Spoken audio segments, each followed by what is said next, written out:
Something unusual is happening on the HF bands right now. Strange signals, numbers stations, and more shortwave traffic than usual. It may be connected to something bigger. With the war involving Iran, Israel, and the United States forces escalating across the Middle East, a lot of hams are asking the same question. Does war affect amateur radio? The short answer is yes. And history shows the bands can change dramatically during times of conflict. Tonight, let's talk about it.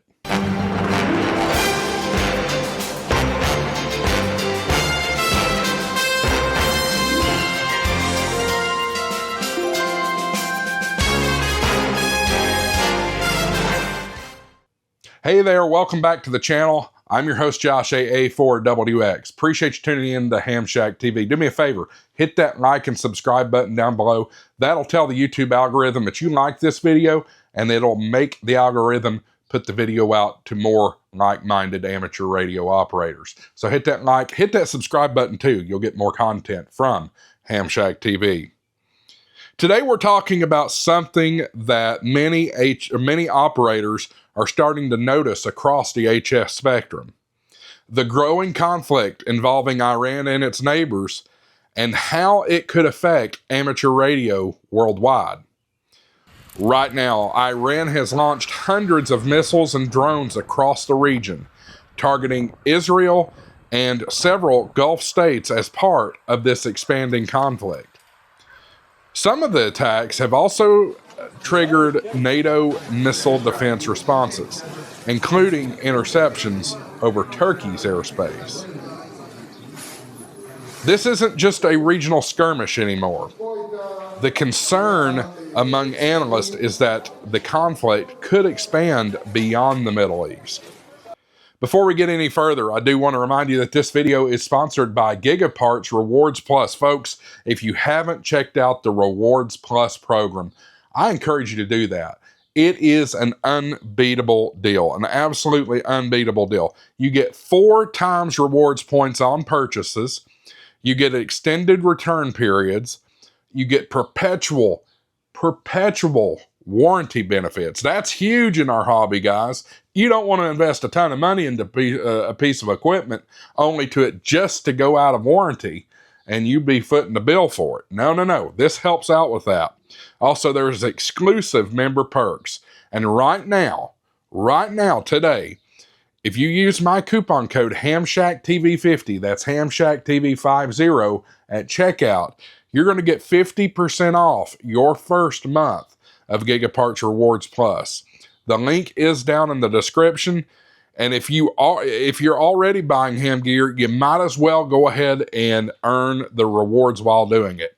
Now, let's get back to it. The amateur bands sit right next to military HF allocations. And during major conflicts, those frequencies start lighting up. Even in the age of satellites and fiber internet, military still heavily rely on high-frequency radio. Why is that? Because HF works when everything else fails. No satellites, no infrastructure, no internet. Just propagation and RF. That's why militaries around the world maintain HF communications networks for wartime operations. The conflict in Iran has already spread well beyond a single front. Iran has launched large numbers of ballistic missiles and drones towards Israel and regional targets since the war escalated. Neighboring countries like Kuwait and the United Arab Emirates have faced missile and drone strikes, many of which have been intercepted, thank goodness. Some projectiles have even triggered NATO defense systems in Turkey, showing just how close the conflict is getting to Europe. And drones connected to the broader conflict have already struck or targeted a British military base in Cyprus. How many of you have worked Cyprus on FT8? I know I have. Cyprus is a European territory. That is why analysts are increasingly worried that this war could expand beyond the Middle East. When conflicts escalate, the radio spectrum changes.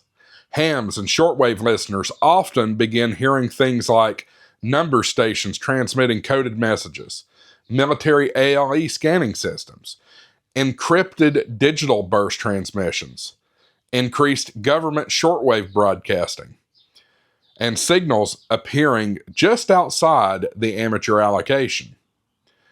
These signals usually stay outside of ham bands, but sometimes you'll hear them bleeding into nearby frequencies. If you're an HF operator, you might notice usual or unusual propagation activity and more crowded spectrum. I know earlier today, as of this recording, it is Tuesday, March the 10th. Happy Mario Day to you nerds. I saw somebody posted on Facebook on 40 meters, there was a lot of crazy noise on the waterfall. Could that have been Iranian radars? It's possible. Couldn't say for sure, though. But this isn't new. During World War II, amateur radio in the United States was completely shut down. Operators were ordered off the air, and the government created the War Emergency Radio Service to support civil defense communications. Ham radio has always been seen as a strategic communications resource, and that's why the amateur spectrum still exists today. But here's the reality.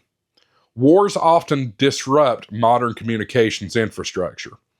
Internet outages, satellite interference, and cyber attacks. When this happens, radio becomes incredibly valuable once again. Ham radio operators can pass emergency traffic, relay information, provide backup communications, and assist emergency services. And this is exactly why amateur radio continues to matter in 2026.